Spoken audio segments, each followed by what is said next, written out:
King's Quest II: Romancing the Throne, released in 1985 and later re-released in 1987, is the second game in the venerable King's Quest saga and is, among other things, the first King's Quest game I ever played as a child, after being introduced to it by my father. Some of my earliest and fondest memories are of sitting on his lap watching him play this game on our Tandy 1000. When I was around 7 years old, my father gave me permission to play the game if I could finish the Black Cauldron first, and therefore proved that a game like King's Quest II would not prove to be too difficult for a young mind such as my own. Designed by Roberta Williams, King's Quest II continues her tradition of mining fairy tales, folklore, and even popular culture to create an interesting and memorable world for players to explore, filled to the brim with characters like Little Red Riding Hood, Dracula, Neptune, Charon, and the Big Bad Wolf. Even the subtitle of the game, Romancing the Throne, is a riff on the Robert Zemeckis directed 80s action-adventure movie Romancing the Stone, which starred Michael Douglas, Kathleen Turner, and Danny DeVito. Programmed in AGI, the same engine used to bring the original King's Quest to life, King's Quest II was released on all the major platforms of the day, including the Apple II series of computers, Amiga, Atari ST, Macintosh, IBM PC incompatibles, and the Tandy 1000. The game features 16-color vector graphics, a text-based parser, and PC speaker audio, in addition to an introductory cutscene and linear story progression with game areas, characters, and puzzles becoming accessible for a limited time based on the player's progress in the game. It also features 14 unique music tracks, all played through the PC speaker, ranging from classical music staples such as Toccata and Fugue in D minor by Bach, to Michael Jackson's breakout hit Thriller, of which Sierra only played a few seconds of the opening, so as to avoid acquiring a license and paying royalties. King's Quest II also marks the start of a few Sierra alumni's careers. Scott Murphy and Mark Crow, the designers of the Space Quest series, cut their teeth on King's Quest II, and Al Lowe of Leisure Suit Larry fame lended his talents to the game's music department after working on such titles like The Black Cauldron. The game takes Graham, the newly crowned king of Daventry, to the far-off land of Kalima in search of a way to a mysterious quartz tower and the fair maiden Valanice locked away inside it. In order to reach the tower and rescue Valanice, Graham must utilize his bravery and ingenuity to solve the puzzle of the magic door, this game's MacGuffin. The door is actually 3 doors, and each door presents a riddle for Graham to make sense of. The fun, or tragic irony, of this particular puzzle is in its location. The door is located on the other side of a rickety bridge, and you can only cross the bridge 8 times.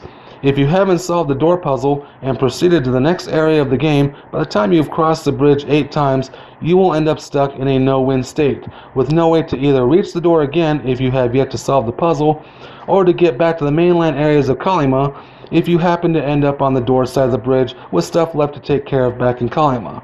This marks the first time in the series the game actively tracks what you're doing and requires you to be mindful of your actions. As with all adventure games, save early and save often is the mantra of the day, and keeping multiple saves is pretty much a requirement so as to avoid no-win states. Like the first game, there are multiple solutions to the various mostly logic-based puzzles.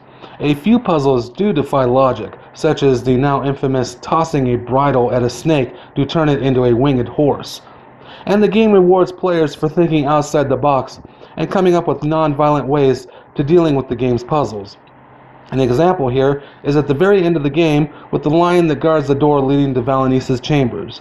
You can, of course, slay the mighty beast in a display of valiant courage, or, for the more humane and pet-friendly approach, you can throw the hungry cat a slab of meat, and the lion will happily let you pass while it digs into its meal.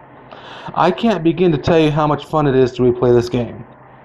7-year-old me was enthralled with the fairy tale world of Kalima, and 30-something me is equally enthralled.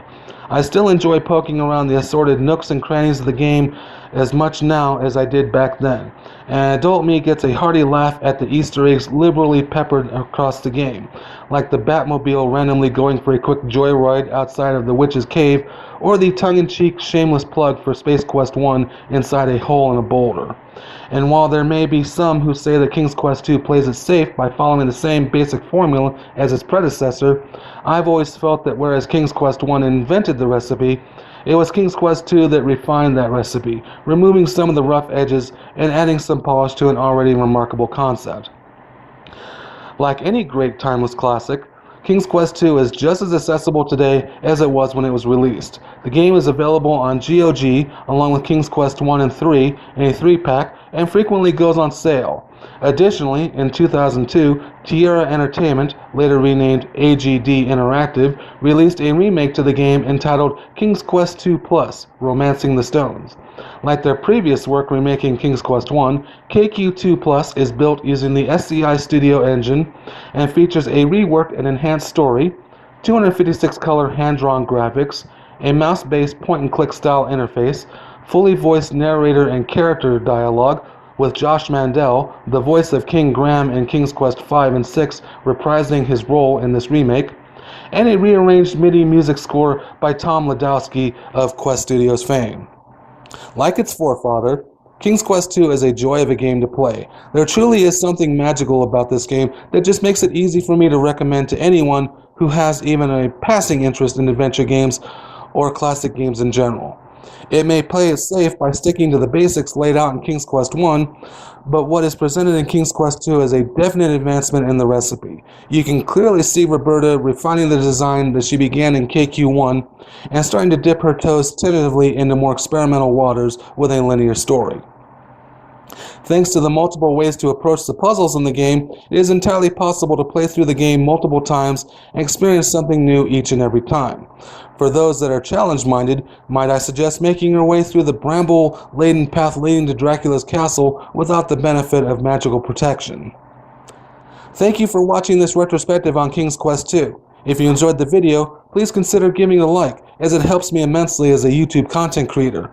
If you want to stay up to date on my video uploads, please click on the subscribe button and consider following me on Facebook or Twitter. And if you want to support the channel, please consider visiting my Patreon page. With a donation of just $1 per month, you'll get access to my videos as they are completed instead of waiting for them to be released at their designated release window. Most videos are completed up to a month in advance, and some of my series have upwards of 2 months worth of content ready to go, along with access to other patron-exclusive benefits, such as access to a patron-only Facebook group where you can communicate with me and other patrons directly, patron-only contests, and other benefits. So thanks to you again for watching, and if you have any comments or feedback, please let me know in the comments section. Until next time, take care.